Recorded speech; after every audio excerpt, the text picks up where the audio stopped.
Welcome back. At America Trends, we only talk about what your social media says is trending. We broadcast daily to you from our studios in the California sunshine, beaming into 32 million homes and counting, so make sure that your home is one of them. Go to YouTooAmerica.com, enter your zip code. If your local cable company doesn't carry the premier social media television network, then they need to get a little Youtoo America charm. Let them know. I'm Dr. Gina, and there are studies that hit the news each day, and we never know which ones to trust because who has time to read all that? One day donuts are good for you, and the next day skinny jeans don't make you skinny. Indeed, they don't. I'm pretty sure about that. Today, the trending study that hit social media revealed that skinny jeans don't only fail to make you skinny, they also are actually a health hazard if worn inappropriately. Here to give us the details on that study and a few others is Dr. Tess Mauricio. Dr. Hello, Mauricio, Dr. so Gina. nice to have you. I'm so happy to be here. Yeah, you have to let us know the details on this skinny jeans study because I've noticed that really that is all anyone under the age of 18 ever wears anymore. Absolutely. Yeah. And sometimes, you know, you cringe. You're like, should they be wearing skinny jeans? But now because of this Australian, you know, the misfortune, right, that happened is basically, it's just like what you're thinking. Sometimes you think, God, it looks too tight. Yeah. And it's really that, right? Yeah, if you're wearing jeans or any kind of clothing that is too tight, it really can cause like a tourniquet effect. Yeah. And I mean, it makes sense. But who would have thought? And maybe just go up a half a size or something. Right. And you know, all of us have experienced like the blood pressure cuff, right? Yeah. Or when you're getting your blood drawn. And you know, gosh, that's not a comfortable feeling. You probably don't even know the medical reasons why. You're constricting your blood vessels. Yeah. There's no blood flow to and from those areas. You're going to create not only like damage, you know, potential short term, but could be long term damage to your nerves, to your blood vessels, to your muscles. And so this is what happened to this poor lady. And I remember going into the jeans store, and this was one where they were fitting the jeans, you know, and she's like, no, you need tighter. We have to go down a size. I'm like, no, really, I think this is really all I can have. She's like, no, no, no, I'm telling you, you're going to look like you're wearing mom jeans if you don't go down like another size. And then I tried on the next, and she said, nope. One more size down. I'm like, are you kidding? I can't breathe. It's so true. And I think there was that, you know, that post on social media where the woman was you know, took like, I don't know, like such a long time trying to squeeze into the skinny jeans. And that can be a health hazard. And there is a medical medical term called compartment syndrome. Is a condition where because of all that pressure, all of that tightness, like the Michelin Man effect. Exactly, exactly. You know, and then you get swelling and there's no blood flow. It really can be a problem. Yeah, so people need to be careful with this. Skinny jeans, you know, just, you know, make sure and use your common sense. Yeah, and don't let the girl talk you down 2 sizes. It's starting to tingle, you know, and you're not feeling your legs. It's probably, you know, go up a size. Change. Yeah, exactly.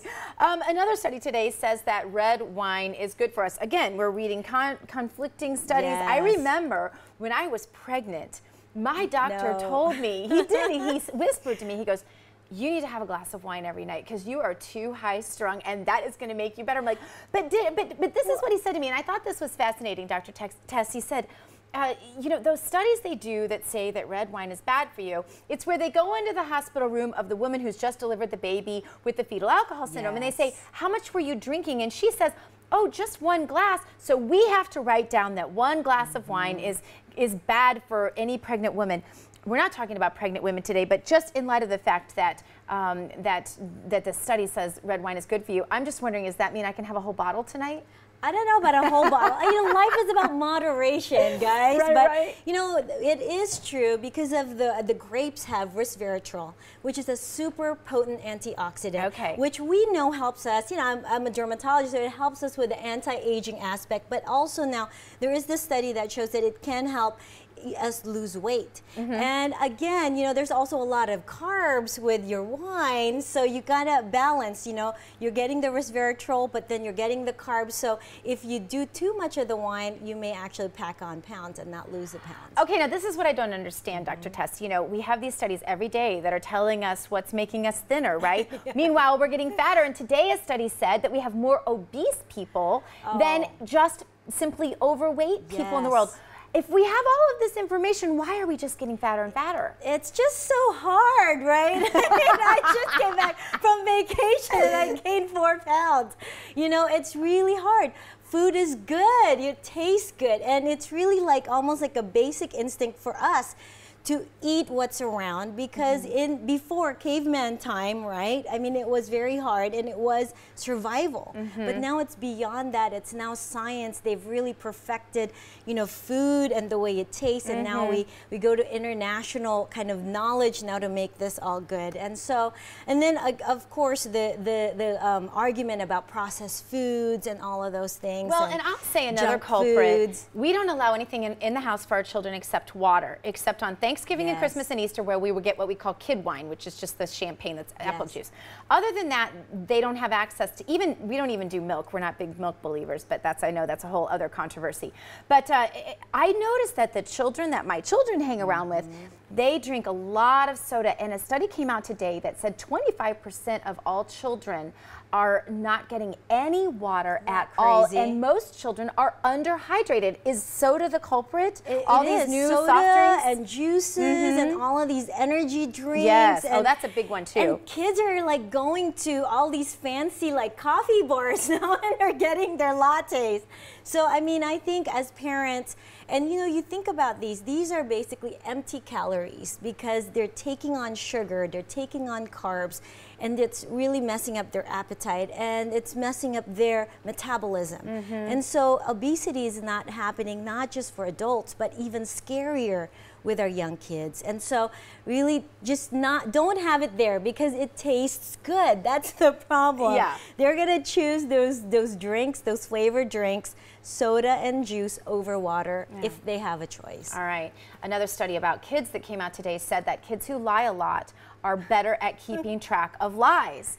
That doesn't sound like a good thing to me, Dr. Tess. I don't know. But you know, it's known that many of the best minds, you know, you can go both ways. It's like with great power comes great responsibility. Yeah. You can go good or you can go bad, right? I mean, there's a lot of movies where all these brilliant minds. So I'm not shocked because in order to keep going with the lie, you kind of almost have to remember what you said. Yeah. Right? Yeah. Otherwise, so it'd be you're like going to get found out. That memory, that part of your brain, and so it would follow that maybe... I'm not shocked. I'm not shocked. And you know, it's like in med school, I don't know. I mean, there's a lot of those really smart people too, and I'm hoping that they chose good over the evil part, but it's possible. Our hearts really go out to those who had no other cures and have tried medical marijuana. We hear about that all the time, but the study came out today that said actually the benefits of medical marijuana don't really run as deeply as maybe we'd hoped previously. Well, I'm sure there's going to be a lot of studies trying to counteract those results, and I think it just depends on what we're trying to do with the medical marijuana. I know that there are conditions, such as cancer and weight loss and chronic pain, where it can be helpful, but it's not a cure-all. Right? I mean, a lot of times in medicine, we like something to be a cure-all, but it's not. But, I definitely know that it can help many cancer patients who are suffering. Yes, all right. Dr. Tess, we appreciate you being with us.